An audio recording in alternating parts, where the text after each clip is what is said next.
नमस्कार दोस्तों, आप सबका स्वागत है कथा सागर चैनल पर। श्रावण मास के शुक्ल पक्ष की पंचमी को नाग पंचमी के रूप में मनाया जाता है। इस दिन मुख्य रूप से नागों की पूजा की जाती है। स्त्रियां इस दिन नाग के भाई मानकर उनका पूजन करती हैं और कथा का श्रवण करती हैं। तो आइए सुनते हैं नाग पंचमी व्रत कथा। बहुत समय पहले की बात है। एक नगर में एक बहुत बड़ा साहूकार रहता था। उसके 7 पुत्र थे और 7 पुत्र वधुएं थी। उसके 6 पुत्र वधुओं के पीहर में उनके भाई थे और उनका घर परिवार बहुत समृद्ध था। परंतु सबसे छोटी बहू के ना तो कोई भाई था, ना ही उसके मायके में कोई था। छोटी बहू को इस बात का बहुत दुख था। छोटी बहू बहुत ही धार्मिक और संस्कार वाली थी। एक बार साहूकार की सभी 7 बहुएं जंगल से मिट्टी लाने के लिए गई। वो सब वहाँ खोद कर मिट्टी निकाल रही थी। तभी वहाँ एक सांप निकल आया। उस सांप को देखकर वो सभी डर गई और तभी बड़ी बहू उस सांप को मारने के लिए आगे बढ़ी तो छोटी बहू ने उनको मना कर दिया। बड़ी बहू ने सांप को नहीं मारा। छोटी बहू ने उस नाग से हाथ जोड़कर कहा, सर्प भैया, आप यहाँ से कुछ दूर जाकर बैठ जाओ, मैं आपके लिए दूध लेकर आऊँगी। सांप वहाँ से थोड़ी दूर जाकर बैठ गया। सभी बहुएं मिट्टी लेकर घर को लौट गई। घर लौटकर घर के कामों में छोटी बहू सांप को दिया अपना वचन भूल गई और उधर सांप उसकी प्रतीक्षा करता रहा। बहुत देर बाद जब छोटी बहू को अपना वचन याद आया तो वह दौड़ी दौड़ी दूध लेकर वहाँ पहुँची जहाँ उसने सांप को रुकने के लिए कहा था। वो जब वहाँ पहुंची तो सांप उसे वहीं बैठा हुआ मिला। छोटी बहू ने सांप से कहा, भैया, मैं घर के कार्य में आपको दिया हुआ वचन भूल गई थी, मुझे माफ़ कर दो। मैं आपके लिए दूध लाई हूँ, आप यह दूध पी लो। सांप ने कहा, तूने मुझे भैया कहा है और मेरे जीवन की रक्षा भी करी है, इसीलिए आज से तुम मेरी धर्म बहन हो और मैं तुम्हारा धर्म भाई। वो भी बहुत खुश हो गई और सांप से बोली, भैया, आपने मुझे बहन बनाकर मुझ पर बहुत उपकार किया है, क्योंकि मेरे कोई भाई नहीं था, परंतु अब से आप मेरे धर्म भाई हो। यह कहकर वो वहाँ से अपने घर गई। इस बात को बहुत दिन बीत गए थे। उसकी सभी जेठानियाँ अपने पीहर जाने की तैयारी कर रही थी और छोटी बहू चुपचाप बैठी अपने घर के काम कर रही थी। वो मन ही मन सोच रही थी, काश अगर मेरा भी कोई भाई होता तो आज मैं अपने भाई के घर जाती।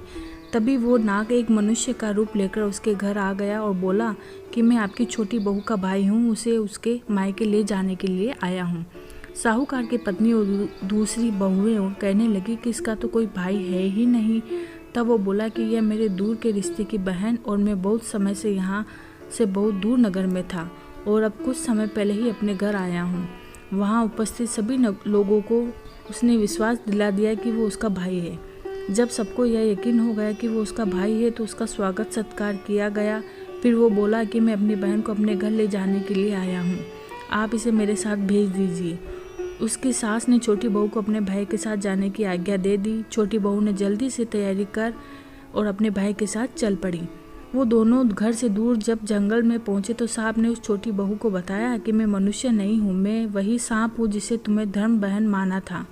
जब हम मेरे बिल के पास पहुंचेंगे मैं अपने असली रूप में आऊँगा। तुम बिना डरे मेरी पूंछ पकड़कर मेरे साथ बिल में प्रवेश कर लेना। छोटी बहू ने अपने धर्म भाई की बात मानकर वैसा ही किया। जब वो सांप के बिल में पहुंची तो आश्चर्यचकित रह गई, क्योंकि उसने सोचा ही नहीं था कि सांप का घर अंदर से इतना भव्य और ऐश्वर्यशाली होगा। सांप का घर बहुत ही भव्य और सुंदर था। उसकी संपन्नता को देखकर वह बहुत खुश हुई। उस सांप ने छोटी बहू को अपनी सभी परिवार वालों से मिलाया और कहा कि यह मेरी धर्म की बहन है। सबने उसका बहुत आदर सत्कार किया। सांप की माँ और पत्नी ने उसे बहुत प्यार और सम्मान के साथ अपने गले से लगाया। छोटी बहू बड़े आराम से वहाँ रहने लगी। वो देखती थी कि उसकी भाभी सब बच्चों को दूध पिलाती है, तो एक दिन अपनी भाभी की काम में मदद करने की इच्छा से उसने कहा कि आज मैं इन बच्चों को दूध पिला दूंगी। परंतु भूल से छोटी बहू ने उन्हें ठंडे के स्थान पर गर्म दूध दे दिया, जिससे उन बच्चों का फन, मुंह और जीभ जल गए। इससे सांप के बच्चे और माँ बहुत क्रोधित हो गए और उसे काटने के लिए दौड़े, तो सांप ने उसे बचाया। छोटी बहू ने भी सबसे अपनी गलती की क्षमा मांगी। कुछ दिन खुशी से बिताने के बाद छोटी बहू ने अपने ससुराल जाने की इच्छा व्यक्त की, तो उसके भाई ने बहुत सा साथ सामान, धन, सोना चांदी और उपहार के साथ अपनी बहन को विदा किया। उसकी भाभी ने उसे एक बहुमूल्य हार दिया और कहा, यह हार आप पहनोगी तो हार दिखेगा, यदि कोई और इसको पहनेगा तो वह शर्त बन जाएगा। छोटी बहू खुशी खुशी अपने ससुराल आ गई। जब उसकी जेठानी ने उसके भाई द्वारा दिए उपहार देखे तो वो देखती ही रह गई। उसके उपहारों की प्रशंसा धीरे धीरे पूरे नगर में फैल गई। सबसे ज़्यादा चर्चा उस बहुमूल्य हार की हो रही थी। जब उस हार की खूबसूरती के विषय में वहाँ की रानी ने सुना तो उसने उस हार को देखने की इच्छा व्यक्त की। छोटी बहू ने वो हार देखने के लिए मंत्री को दे दिया। उस हार को देखकर रानी के मन में उसको पाने की इच्छा हुई। उसने वो हार उस छोटी बहू से ले लिया, परंतु जैसे ही उस रानी ने उस हार को पहना तो सांप बन गया और उसे देखकर वो बहुत डर गई। उसने उस छोटी बहू को बुला भेजा। जब छोटी बहू वहाँ पहुंची तो रानी ने उसे सांप वाली बात बताई। तब छोटी बहू ने बताया कि यह हार मेरे भाई ने मुझे दिया है, मेरे अतिरिक्त कोई इसे पहनेगा तो वह सर्प बन जाएगा। यह सुनकर राजा और रानी को बहुत आश्चर्य हुआ। इधर घर की उसकी जेठानियों ने ईर्ष्यावश से उसके पति को भड़का दिया कि इससे पहले तो कोई भाई नहीं, अब कोई भाई आया और इसे इतना धन उपहार और बहुमूल्य हार दे दिया। इन सब बातों से उसके पति को उस पर शक हो गया। जब वो घर आई तो उसने उस पर क्रोध किया और उसे भला बुरा कहने लगा, उसके चरित्र पर शक करने लगा। तब छोटी बहू ने अपने धर्म भाई को याद किया, वो तुरंत प्रकट हो गया। तब उसने उसके पति को अपना असली रूप दिखाया और सारी बात बताई, जिसे सुनकर उसका पति दंग रह गया। उसे नाग की बात पर विश्वास हो गया और उसने उसका सत्कार किया। फिर वह बात पूरे नगर में फैल गई। तब से स्त्रियां नाग पंचमी पर नाग को भाई मानकर उसकी पूजा करती हैं।